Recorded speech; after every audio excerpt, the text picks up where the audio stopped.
The sound of Priya's heels clicking against our hardwood floor at midnight should have been my first clue. Hell, maybe it was the 15th clue, and I was just too stupid to count that high anymore. "I'm going to Brandon's birthday party," she announced, not looking up from her phone as she applied another coat of that crimson lipstick she only wore when she wanted to make an impression. "You're not invited, so don't wait up." Before we dive deeper into this story, I have one small request.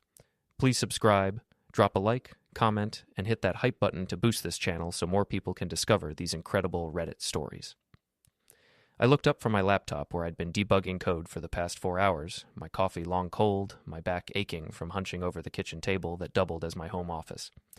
The irony wasn't lost on me. Here I was, fixing other people's broken systems while my own life was falling apart line by line.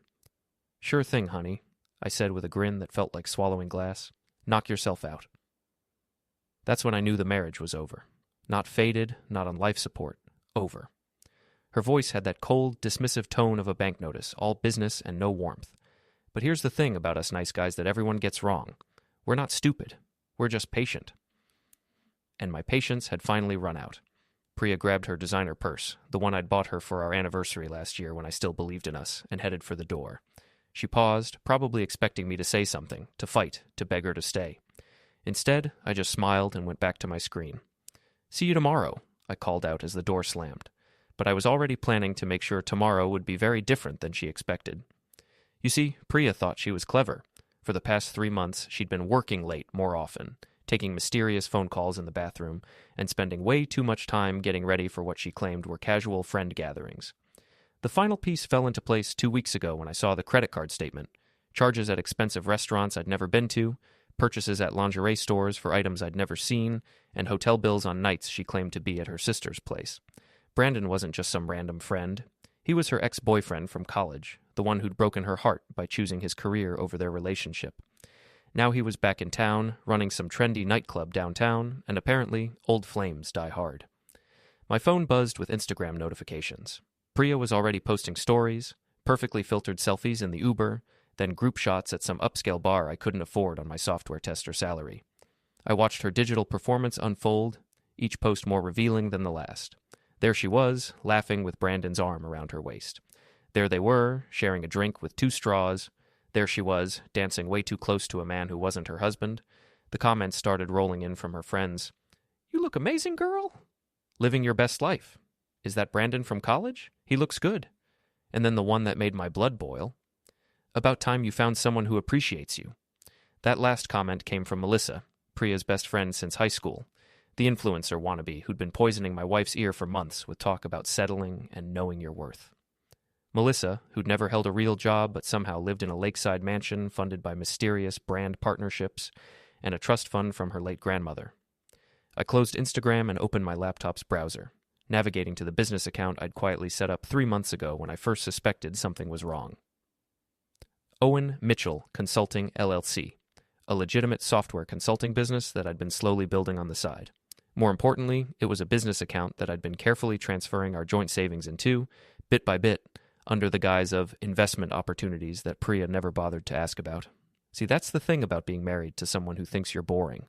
They stop paying attention to the details. And details, as any good programmer knows, are everything. I spent the next hour moving the rest of our liquid assets into accounts that only I controlled.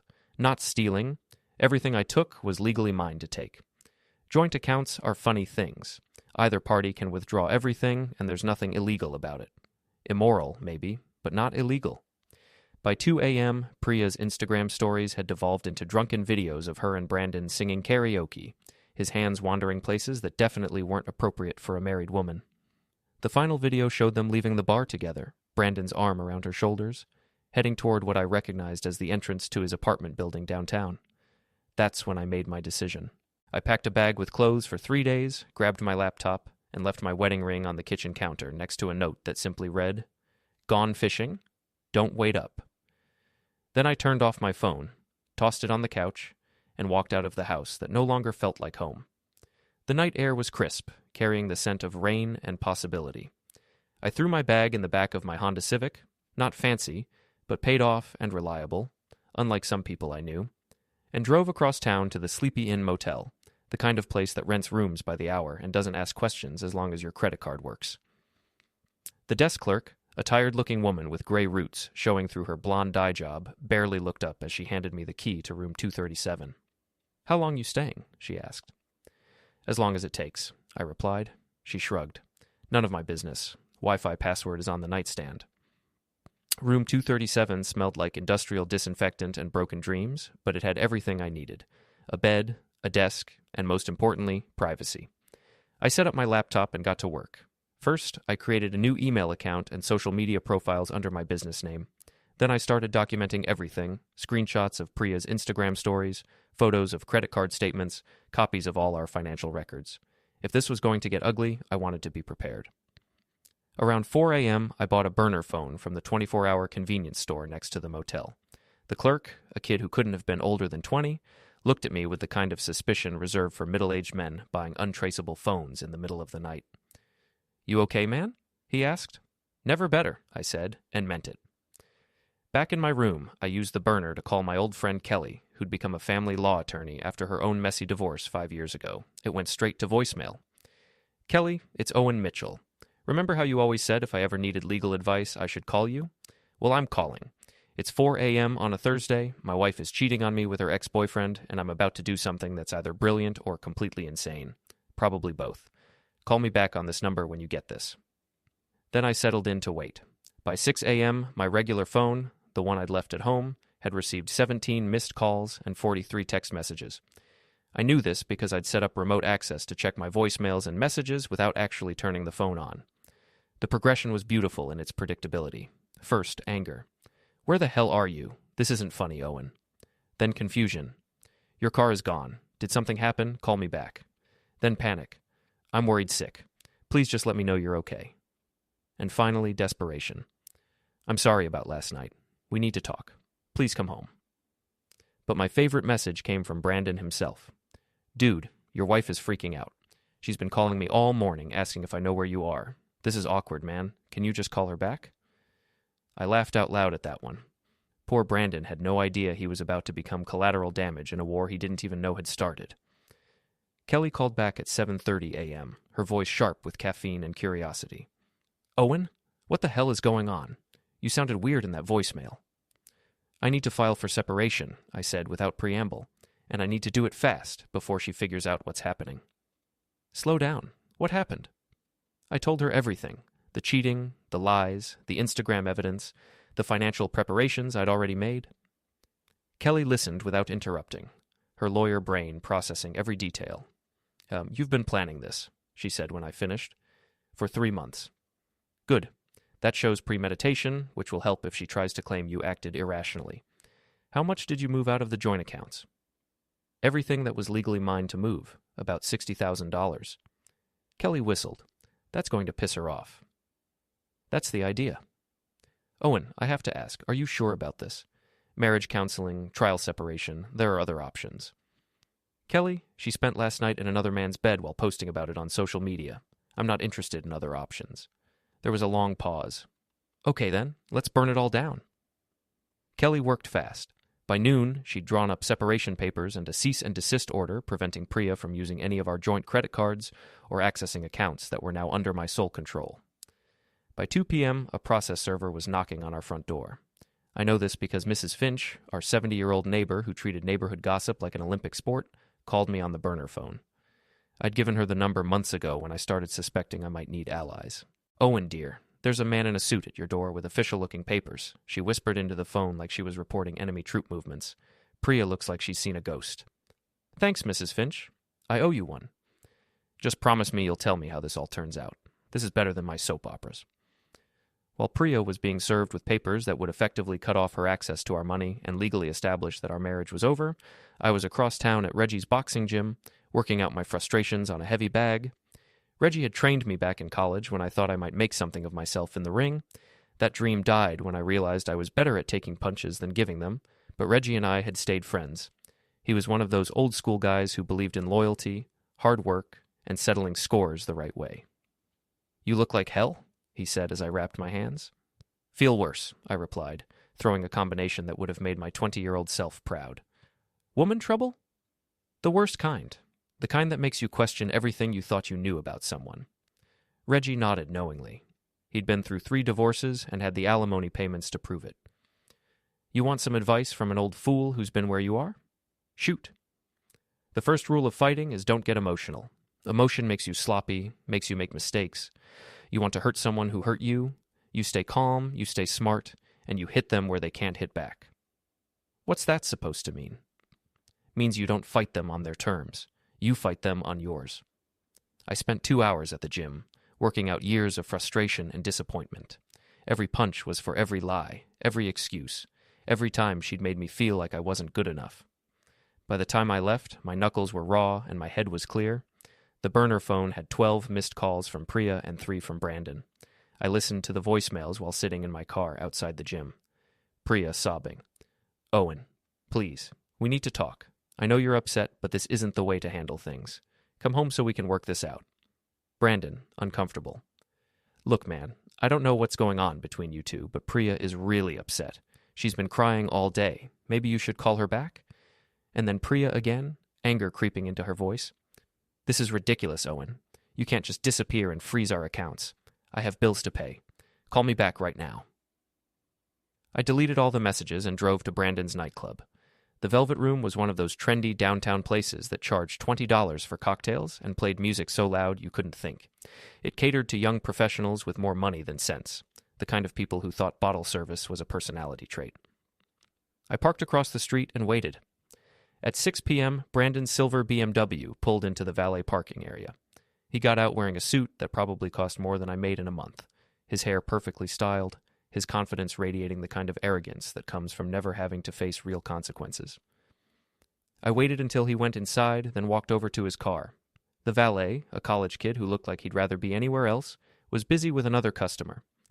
I approached Brandon's BMW with the casual confidence of someone who belonged there. Nice car, I said to no one in particular, loud enough for the valet to hear. Shame about what's going to happen to it. The valet looked over. Excuse me? Nothing, just admiring the craftsmanship. I pulled out my phone and took several photos of the license plate, the VIN number visible through the windshield, and the car's general condition. You know, for insurance purposes. Then I walked away, leaving the valet confused and slightly worried. Phase 1 of what I was already thinking of as Operation Scorched Earth was complete. Brandon would spend the rest of the evening wondering what I meant, probably checking his car every hour to make sure it was okay. Paranoia is a beautiful thing when you're the one causing it. I drove back to the motel and ordered Chinese takeout, spreading the containers across the small table next to my laptop. While I ate lo mein that tasted like cardboard and regret, I did research.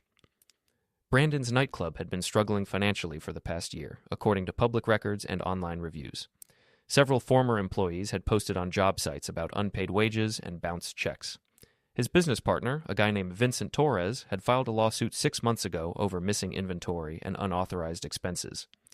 More interesting was Brandon's personal life.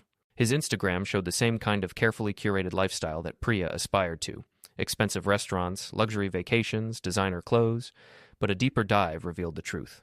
He was leveraged to the hilt, with liens on his car, his condo, and the nightclub. His ex-girlfriend had taken out a restraining order against him last year for harassment and stalking. This wasn't a successful businessman sweeping my wife off her feet. This was a desperate man trying to maintain an image he couldn't afford, probably seeing Priya as either a meal ticket or a way to make his ex-girlfriend jealous. The thought should have made me feel sorry for him. Instead, it gave me an idea. I spent the next hour creating a fake email account and crafting a message to Vincent Torres, Brandon's business partner. Mr. Torres, I represent a group of investors interested in acquiring struggling hospitality businesses in the downtown area. We understand that the Velvet Room may be available for purchase due to ongoing financial difficulties and partnership disputes. We would be interested in discussing a buyout that would allow you to recoup your losses while removing you from any future liability related to Mr. Brandon Hayes' business practices. Please contact us at your earliest convenience if you would like to discuss this opportunity. I signed it, David Chen, Chen Investment Group, and sent it from an email address I'd created using a VPN and fake registration information. If Vincent took the bait, Brandon would soon be dealing with pressure from yet another direction. And if he didn't, well, I'd lost nothing but 10 minutes of my time. My phone buzzed with a text from Kelly. Papers served. She tried to use the joint credit card an hour later, and it was declined. She's called my office 6 times, demanding to speak with me. I told my secretary to tell her I'm unavailable until Monday. I texted back, "Perfect, let her sweat over the weekend." "You're enjoying this," Kelly replied. "More than I should." "Good. She had it coming." By 10 p.m., I was exhausted, but wired. I'd been running on adrenaline and spite for 18 hours, and my body was starting to crash. I took a hot shower in the motel's tiny bathroom, trying to wash away the smell of chlorine and industrial soap that seemed to permeate everything in the place. As I was getting ready for bed, the burner phone rang. Unknown number. "Hello? Is this Owen?" The voice was female, unfamiliar. "Who's asking?" "This is Sarah, Melissa's assistant. She wanted me to call you." Melissa, Priya's best friend, the one who'd been encouraging her to know her worth and not settle, the one whose comment on Instagram had made my blood boil just 24 hours earlier. "What does Melissa want?" "She wants to meet with you. She says it's about Priya and that you need to hear what she has to say." "I'm listening." "Not over the phone. She wants to meet in person, tomorrow night, at her place on the lake. She says to tell you that things aren't what they seem and that Priya isn't the only one who's been lying." The line went silent. I stared at the phone for a long time, trying to figure out what game Melissa was playing. She and Priya had been inseparable since high school, sharing everything from clothes to secrets to, apparently, moral flexibility. Why would she want to meet with me now? What could she possibly have to say that would matter? Unless Melissa knew something I didn't, something that would change the entire game. I set the phone on the nightstand and lay back on the motel's lumpy mattress, staring at the water stain on the ceiling that looked like a map of somewhere I'd never been. Outside, I could hear the sounds of the city at night. Sirens, car horns, the distant thump of bass from someone's stereo. For the first time in months, I felt like I was exactly where I was supposed to be. Melissa's lakeside house was the kind of place that appeared in architectural magazines under headlines like "Millennial Influencer Creates Dream Home on a Budget," without mentioning that the budget came from a 7-figure inheritance. I pulled into the circular driveway at exactly 8 p.m., noting the Tesla in the garage and the professionally landscaped gardens that probably cost more to maintain than I made in 6 months. She answered the door wearing designer athleisure and a smile that didn't reach her eyes. At 28, Melissa Chen had perfected the art of looking effortlessly put together while probably spending 2 hours on her natural makeup. "Owen, thanks for coming. I wasn't sure you would." "Your assistant was pretty mysterious. Said you had something important to tell me about Priya." "I do. Come in. Let's talk." The interior of the house was exactly what I'd expected. All white furniture, carefully arranged succulents, and motivational quotes in cursive script scattered across the walls like philosophical confetti. Everything was positioned for optimal Instagram angles, including the conversation pit where Melissa gestured for me to sit. She poured 2 glasses of wine from a bottle that probably cost more than my motel room, then settled across from me with the practiced grace of someone who'd spent years perfecting her on-camera presence. "So," I said, not touching the wine, "what's this about?" Melissa took a sip and studied me over the rim of her glass. "You know, Owen, I always liked you. You're genuine. That's rare these days." "Cut the small talk, Melissa. Your assistant said Priya isn't the only one who's been lying." "What did you mean?" She sighed, a perfectly performed gesture of reluctance. "This is hard for me to say because Priya is my best friend, but she's not the person you think she is." "I'm pretty clear on who she is. She's a cheating wife who's been lying to me for months. It's more complicated than that." "How?" Melissa set down her wine glass and leaned forward, her expression shifting to something that might have been genuine concern if I didn't know her better. "The thing with Brandon isn't real, Owen. It's all for show." I felt something cold settle in my stomach. "What do you mean?" "I mean, Priya isn't actually having an affair with Brandon. She's been pretending to, posting those photos and videos to make you jealous, to get a reaction from you." "That's insane. Why would she do that?" "Because I told her to." The words hung in the air between us like smoke from a fire I was just beginning to smell. I stared at Melissa, trying to process what she'd just said. "You told her to fake an affair?" "I told her she needed to shake things up, make you appreciate what you had before you lost it. You've been taking her for granted, Owen. Working all the time, never paying attention to her, treating her like she was just part of the furniture. So you advised her to pretend to cheat on me?" "I advised her to make you realize what you could lose. The Instagram posts, the late nights out, the mysterious phone calls. It was all theater. She's been staying at my place most nights, not with Brandon." I stood up, pacing to the floor-to-ceiling windows that looked out over the dark lake. My reflection stared back at me, and I barely recognized the man I saw. Haggard, angry, dangerous. "You're lying." I'm not. Check her location history if you don't believe me. Most of those nights she said she was working late or out with friends, she was here. We'd order takeout, watch movies, and plan the next phase of Operation Wake Up Owen. Operation Wake Up Owen? That's what we called it. The goal was to make you fight for your marriage, show some passion, prove that you still cared about her. I turned back to face her, and instead, I disappeared and froze our accounts.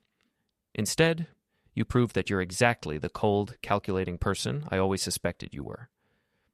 The pieces were starting to fall into place, but the picture they formed made no sense. If this was all fake, why are you telling me now? Why blow up your own plan? Melissa's mask slipped for just a moment, and I saw something ugly underneath. Jealousy, resentment, satisfaction. Because it worked too well. Priya was supposed to realize that she was better off with you than without you. Instead, she realized she was better off without you entirely. She's filing for divorce, Owen. She's going to take half of everything you own, and she's going to start over with someone who actually deserves her. Someone like Brandon? Someone like anyone who isn't you? I sat back down, my mind racing. So let me get this straight. You convinced my wife to fake an affair to make me jealous, but instead of getting jealous, I got smart. And now you're telling me the truth because... Why exactly? Melissa smiled, and this time it was genuine, cold and sharp as a knife blade. Because I want you to know that you lost the best thing that ever happened to you over a game. Because I want you to live with the knowledge that if you just paid attention to your wife, fought for your marriage, shown even a little bit of emotion, you could have had everything. Instead, you chose revenge over love, and now you have nothing. I have $60,000 and my freedom. You have a motel room and a burner phone. Priya has a new life waiting for her, funded by half your assets and all the sympathy of everyone who knows what a bastard you turned out to be. I stood up again, but this time I wasn't pacing. I was leaving. Thanks for the wine and the confession, Melissa. This has been very enlightening. Where are you going? To finish what I started. Owen, wait. But I was already walking toward the door. I paused with my hand on the handle and turned back to look at her. You know what the funny thing is, Melissa? You're right. If Priya had just talked to me, told me she felt neglected, asked me to pay more attention to her, I would have. I loved her enough to change, to be better, to fight for us. Then why didn't you? Because she never gave me the chance. Instead, she chose to lie to me, manipulate me, and humiliate me publicly, and you helped her do it. It was just a game, Owen. No, Melissa, it was a test, and you both failed. I walked out into the night air, leaving her standing in her perfect house with her perfect life and her perfectly poisonous advice. But as I drove away, I wasn't thinking about Melissa or her manipulation or even about Priya's fake affair. I was thinking about Vincent Torres and the email I'd sent about buying out Brandon's nightclub. Because if Priya's relationship with Brandon was fake, then Brandon was just another pawn in this game. And pawns, as any chess player knows, are meant to be sacrificed. I pulled over at a gas station and checked my email on the burner phone. Vincent had responded, Mr. Chen, thank you for your inquiry. I would be very interested in discussing a buyout of the Velvet Room. Brandon Hayes has been a nightmare to work with, and I've been looking for an exit strategy for months. When can we meet? I smiled and typed back. Tomorrow morning, 10 a.m. at the coffee shop across from the nightclub. I'll be the one in the blue baseball cap. Then I drove back to the motel, my mind already working on the next phase of the plan. Melissa thought she'd won by revealing the truth about Priya's fake affair. What she didn't realize was that she'd just handed me the keys to a much more devastating revenge. If Priya wanted to play games, I was going to show her what a real game looked like. I met Vincent Torres at exactly 10 a.m. at Grind Coffee, a hipster place with exposed brick walls and baristas who looked like they'd rather be anywhere else. Vincent was easy to spot. Mid-40s, tired eyes, wearing a suit that had seen better days. He looked like a man who'd been fighting a losing battle for too long. Mr. Chen? He asked, approaching my corner table. That's me. Thanks for meeting on such short notice. Vincent sat down heavily, like a man carrying the weight of bad decisions. I'll be honest with you, Mr. Chen. When I got your email, I thought it was too good to be true. Nobody wants to buy into the downtown nightclub scene right now. We're not interested in the nightclub scene. We're interested in the real estate and the liquor license. The business itself is expendable. Vincent's eyes lit up. You want to shut it down? Let's just say we have other plans for the space. For the next hour, I let Vincent tell me everything I needed to know about Brandon's financial situation. It was worse than I'd imagined. The Velvet Room was hemorrhaging money. Brandon had been skimming from the till to maintain his lifestyle, and there were unpaid debts to some very unforgiving creditors. "The guy's a fraud," Vincent said, stirring his third cup of coffee. "All flash, no substance. He's been promising investors returns that don't exist and telling creditors that big payments are coming that never materialize." Sounds like he's in over his head. Completely. And the worst part is, he doesn't even seem to care. Last week I caught him using the business credit card to buy jewelry for some woman he's been seeing. A married woman, if you can believe that. I kept my expression neutral. Jewelry's expensive. $2,000 for a necklace. Meanwhile, we can't make payroll, and the liquor distributor is threatening to cut us off. "What would it take for you to walk away from all this?" Vincent leaned back in his chair, studying me. "You're serious about this?" "Absolutely serious. I've got about $40,000 invested, plus another $20,000 in personal loans I had to make to keep us afloat. If someone could make me whole on $60,000, I'd sign over my half of the business today." "And Brandon's half?" "That's between you and him, but I can tell you he's desperate. His half of the business is leveraged against his condo, his car, and everything else he owns. If the club goes under, he loses everything." I pulled out my phone and pretended to check messages. "I'll need to discuss this with my partners, but I think we can work something out. Can you give me until Monday?" "Absolutely. Here's my card. And Mr. Chen? Thank you. You might be saving my life here." After Vincent left, I sat in the coffee shop for another hour, watching the Velvet Room across the street. At noon, Brandon's BMW pulled up to the valet stand. He got out looking harried and stressed, constantly checking his phone as he hurried inside. Perfect. I drove back to the motel and called Kelly. "How's my favorite disappeared husband?" she asked. "About to become your favorite divorced client. I need you to do something for me." "I'm listening." "I want you to call Priya's lawyer. She has gotten one by now, right?" "As of yesterday, Patricia Hendricks. She's good." "Perfect. I want you to call Patricia and tell her I'm ready to negotiate a settlement." "Owen, we haven't even started discovery yet. It's way too early for settlement talks. Trust me on this. Tell her I want to meet Monday morning to discuss terms. And Kelly, make sure she knows I'm willing to be generous." "How generous?" "Generous enough to end this quickly and quietly." There was a pause. "What are you up to?" "Justice." "That's not an answer." "It's the only answer you're getting right now. Just set up the meeting." After I hung up with Kelly, I spent the rest of Friday afternoon putting the final pieces of my plan in place. I created a fake investment company website, complete with stock photos of smiling executives and testimonials from satisfied clients. I registered a business phone number that would forward to my burner phone. I even had business cards printed at a 24-hour shop downtown.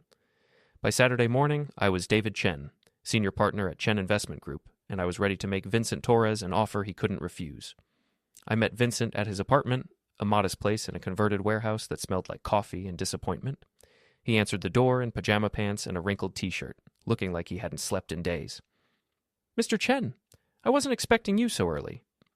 "I hope you don't mind. My partners are eager to move forward, and I wanted to get this done before Brandon has a chance to complicate things." Vincent invited me in, clearing newspapers and takeout containers from his couch. "Can I get you coffee?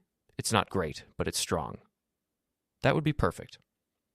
While Vincent made coffee in his tiny kitchen, I looked around the apartment.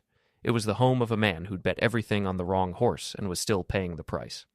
Family photos on the mantel showed happier times, Vincent with a woman and 2 kids at what looked like a beach vacation. "Your family?" I asked when he returned with 2 steaming mugs. "Ex-wife and kids. They're in California now. The divorce was expensive." "I'm sorry." "Not your fault. I made bad choices, trusted the wrong person, but maybe this deal can help me start over." I pulled out a cashier's check I'd had prepared at the bank that morning. $60,000 drawn on my business account. Vincent stared at it like it was a winning lottery ticket. "This is it? This is real?" "As real as it gets. Sign over your half of the Velvet Room to Chen Investment Group, and that check is yours." "What about Brandon? Does he know about this?" "Brandon is about to have bigger problems than losing a business partner." Vincent didn't ask what I meant. He just signed the papers. As I drove away from Vincent's apartment, my phone rang. It was Melissa. "Owen, we need to talk. I think we covered everything last night." "No, we didn't. I wasn't completely honest with you." "Shocking. I'm serious. There are things about Priya, about what's been happening that you don't understand." "Such as?" "Not over the phone. Meet me tonight. Same place." "Why would I do that?" "Because if you don't, you're going to do something you'll regret for the rest of your life." The line went silent. I stared at the phone, trying to figure out what game Melissa was playing now. Last night she'd confessed to orchestrating Priya's fake affair as some twisted marriage intervention. Now she was claiming there was more to the story. Part of me wanted to ignore her, to stick with my plan and let the chips fall where they may. But there was something in her voice, desperation, maybe even fear, that made me curious. I had one more day before my plan went into full effect. One more day before Brandon's world came crashing down and Priya realized that her fake affair had real consequences. What could it hurt to hear what Melissa had to say? Famous last words, I thought, as I turned the car around and headed back toward the lake. Melissa's house looked different at night, less like a magazine spread and more like a fortress of secrets. The windows glowed with warm light, but there was something cold about the way she answered the door, something desperate in her perfectly applied smile. "Thank you for coming," she said, stepping aside to let me in. "I know you have no reason to trust me." "You got that right." She led me to the same conversation pit as the night before, but this time there was no wine, no pretense of hospitality. She sat across from me, her hands folded in her lap like a schoolgirl about to confess to cheating on a test. "I lied to you last night," she said without preamble. "About what?" "About everything." I leaned back against the white leather cushions, studying her face. "I'm listening." "The affair isn't fake, Owen. Priya really has been sleeping with Brandon. She's been lying to you for months, and she's planning to leave you for him." "Then why did you tell me it was all pretend?" Melissa's composure cracked, and for the first time since I'd known her, she looked genuinely vulnerable. "Because I was trying to protect her." "From what?" "From you. From what I thought you might do if you knew the truth." I felt something dangerous stir in my chest. Anger, betrayal, a cold fury that made my vision blur around the edges. "What truth, Melissa?" "Priya came to me 6 months ago, crying, saying she was unhappy in your marriage but didn't know how to fix it. She said you'd become distant, cold, that you treated her like a roommate instead of a wife. So she decided to cheat? She decided to leave, but she was scared. Scared of being alone, scared of starting over, scared of what you might do if she asked for a divorce." "What I might do?" Melissa looked away. "She told me about the time you got angry and punched a hole in the wall. About how you'd been acting paranoid lately, checking her phone, asking questions about where she'd been. She was afraid of you, Owen." The room felt like it was spinning. I remembered the incident she was talking about. I'd been debugging a particularly frustrating piece of code for 12 hours straight, and when Priya interrupted me for the 5th time to complain about something trivial, I'd lost my temper and hit the wall. I'd apologized immediately, fixed the hole, and never done anything like it again. She was afraid I'd hurt her? She was afraid you'd hurt yourself, or her, or both. So instead of talking to me, she started an affair? She reconnected with Brandon on social media. It started innocent, just catching up, reminiscing about college. But then they met for coffee, and coffee became drinks, and drinks became... I get the picture. She didn't plan for it to happen, Owen, but Brandon made her feel alive again, made her remember what it was like to be wanted, to be pursued, to be someone's priority instead of an afterthought. I stood up and walked to the windows, looking out at the dark lake. My reflection stared back at me again, but this time I saw something different. Not a wronged husband seeking justice, but a man who'd been so focused on his own pain that he'd never considered his wife's. "Why are you telling me this now?" "Because I found out what you've been doing." I turned back to face her. "What I've been doing?" "Vincent Torres called Brandon this afternoon. Told him some investor had bought out his half of the nightclub and that Brandon better find a way to come up with $60,000 by Monday or he'd lose everything." My blood went cold. "How do you know Vincent called Brandon?" "Because Brandon called Priya, panicking. And Priya called me, crying, because she realized that the mysterious investor was probably you." "It's just business, Melissa." "Bullshit. You're trying to destroy Brandon to get back at Priya. But here's what you don't understand. If Brandon loses everything, Priya loses everything too. She's been helping him financially, Owen. She's been using your joint accounts to prop up his failing business." The words hit me like a physical blow. "What?" "Those mysterious charges on your credit cards. The hotel bills, the restaurant expenses, the cash advances. That wasn't just Priya living it up with her lover. That was Priya trying to save Brandon's business with your money." I sat down heavily, my mind reeling. "How much?" 20,000, maybe more. She was going to tell you eventually, find a way to pay it back, but then you disappeared and froze the accounts." "She stole from me to fund her boyfriend's business?" "She borrowed from your joint accounts to help someone she cares about. There's a difference." "Not legally, there isn't. Melissa leaned forward, her eyes bright with tears that might have been real. Owen, listen to me. If you go through with whatever you're planning, you're not just going to destroy Brandon. You're going to destroy Priya too. And despite everything that's happened, despite all the lies and the cheating and the betrayal, she doesn't deserve that, doesn't she? She made mistakes. Huge, terrible mistakes. But she's not evil, Owen. She's just a woman who felt trapped and made bad choices trying to find a way out. I looked at Melissa, really looked at her, and saw something I'd missed before. The way she talked about Priya, the desperation in her voice, the tears in her eyes. You're in love with her, I said. Melissa's face went white. What? You're in love with Priya. That's what this is really about. That's insane. Is it? You've been her best friend since high school, always there for her, always giving her advice, always encouraging her to want more than what she had. You convinced her she was unhappy with me because you wanted her to be available for you. Owen, stop. The fake affair story last night. That was you trying to minimize the damage, make it seem like it was all just a game so I wouldn't completely destroy her. But when that didn't work, when you realized I was serious about my revenge, you came clean because you couldn't stand the thought of her getting hurt. Melissa was crying now, real tears streaming down her perfectly made-up face. You don't understand. I understand perfectly. You've been in love with your best friend for years, watching her be married to a man you thought didn't deserve her, waiting for your chance. When she came to you 6 months ago talking about being unhappy, you saw your opportunity. You encouraged the affair with Brandon because you knew it would end her marriage, and then you planned to be there to pick up the pieces. It's not like that. Isn't it? Tell me, Melissa. When Priya leaves me for Brandon, how long do you think that relationship will last? Brandon's broke, desperate, probably using her just as much as she's using him.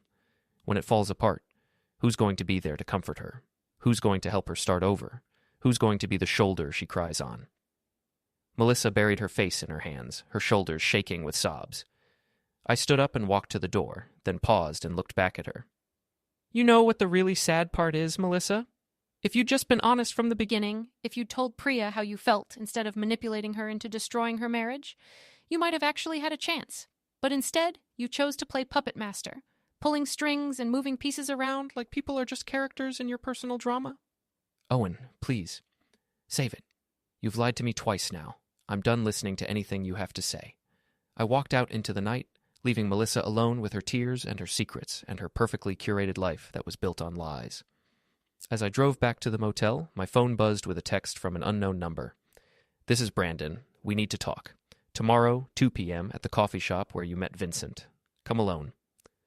I stared at the message for a long moment, then typed back, See you there. The game was almost over. Tomorrow, all the pieces would finally be in their proper places, and everyone would see exactly what they'd really been playing for, including me. Brandon looked like hell when he walked into Grind Coffee at exactly 2 p.m. His usually perfect hair was disheveled, his expensive shirt was wrinkled, and there were dark circles under his eyes that no amount of cologne could hide. He spotted me in the same corner booth where I'd met Vincent and approached with the cautious gait of a man walking through a minefield. Owen, he said, sliding into the seat across from me. Thanks for meeting me. Brandon, you look like you've had better days. He signaled the barista for coffee, his hands shaking slightly. I know what you're doing. Do you? Vincent told me about the buyout offer. $60,000 for his half of the club, contingent on me coming up with matching funds by tomorrow or losing everything. Sounds like a standard business transaction to me. Brandon leaned forward, lowering his voice. Cut the shit, Owen. We both know this isn't about business. This is about Priya. Is it? Look, I know you're pissed. You have every right to be. But destroying my life isn't going to fix your marriage. I took a sip of my coffee, studying his face over the rim of the mug. Who says I want to fix my marriage? Then what do you want? I want everyone to face the consequences of their choices. You chose to sleep with my wife. Priya chose to cheat on me with you. Melissa chose to manipulate everyone around her like pieces on a chessboard. Actions have consequences, Brandon. It's a lesson most people learn in kindergarten. So you're going to bankrupt me to teach me a lesson? I'm going to buy a failing business from a desperate partner. What happens to you after that is entirely up to you. Brandon ran his hands through his hair, making it even more disheveled. You don't understand the situation. Enlighten me. Priya and it's complicated. Adultery usually is. She's been helping me financially. Loans from your joint accounts to keep the club afloat. If I lose the business, I can't pay her back. That sounds like a problem between you and her. Owen, listen to me. Priya loves you. Whatever's happened between us, whatever mistakes we've made, she still loves you. She's been torn up about this whole thing, crying every night, wondering if there's a way to fix what she's broken. I laughed, a sound with no humor in it. She's been crying every night. In your bed or in hers? Brandon flinched. That's not fair. Fair? You want to talk about fair? Fair would have been my wife coming to me when she was unhappy instead of running to her ex-boyfriend. Fair would have been you telling her to work on her marriage instead of working on getting her into bed. Fair would have been everyone treating me like a human being instead of an obstacle to overcome. We never meant for it to happen this way. But it did happen this way, and now we're all living with the consequences. Brandon's coffee arrived, and he wrapped his hands around the mug like it was the only warm thing left in his world. What do you want from me, Owen? An apology? You've got it. I'm sorry. I'm sorry I slept with your wife. I'm sorry I helped destroy your marriage. I'm sorry I took money I couldn't pay back. I'm sorry about all of it. Apologies don't fix anything. Then what will? I leaned back in my chair, considering the question. What did I want? Revenge? Justice? For everyone to hurt as much as I'd been hurt? Or did I just want it all to be over? Tell me something, Brandon. Do you actually love her? The question seemed to catch him off guard. What? Priya. Do you love her, or is she just convenient? A way to feel better about yourself, maybe get some financial help with your failing business? He stopped, staring down at his coffee. I care about her. That's not what I asked. It's complicated, Owen. We have history. We connect on a level that you don't love her. I didn't say that. You didn't have to. If you loved her, you would have answered immediately. You would have been offended that I even asked. Instead, you're sitting there trying to figure out what the right answer is. Brandon's silence was all the confirmation I needed.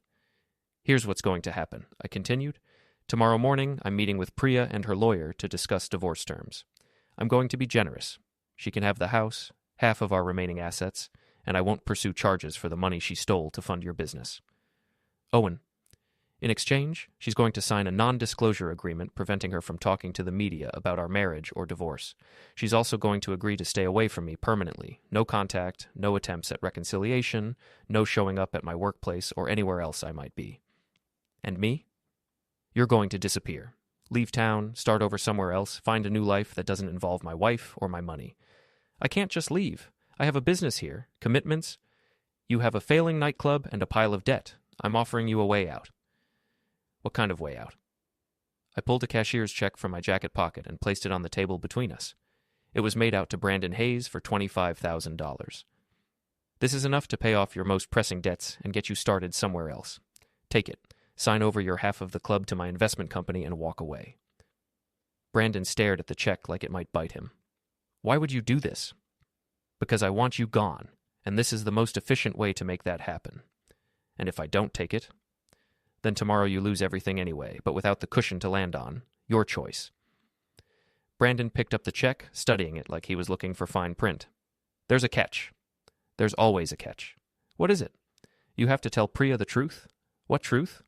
That you don't love her? That you never loved her? That she was just a convenient source of money and validation while your life was falling apart? You have to break her heart completely, make sure she never comes looking for you or tries to follow you wherever you go. Owen, I can't. You can, and you will. Because if you don't, if I find out you've been in contact with her after you leave town, I'll make sure every business owner in whatever city you land in knows exactly what kind of man you are. I'll destroy your reputation so thoroughly that you'll never be able to start over anywhere. Brandon folded the check and put it in his pocket, his face pale. You're a cold bastard, Owen. I'm a man who's tired of being played for a fool.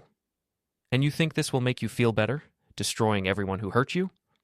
I think it will make me feel like I have some control over my own life again.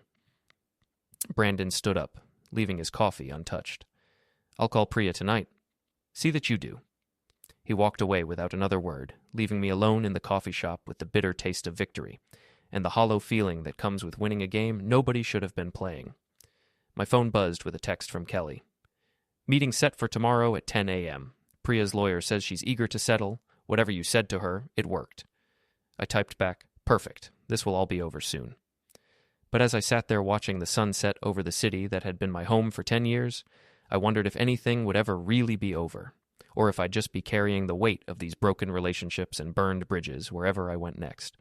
Outside, life went on.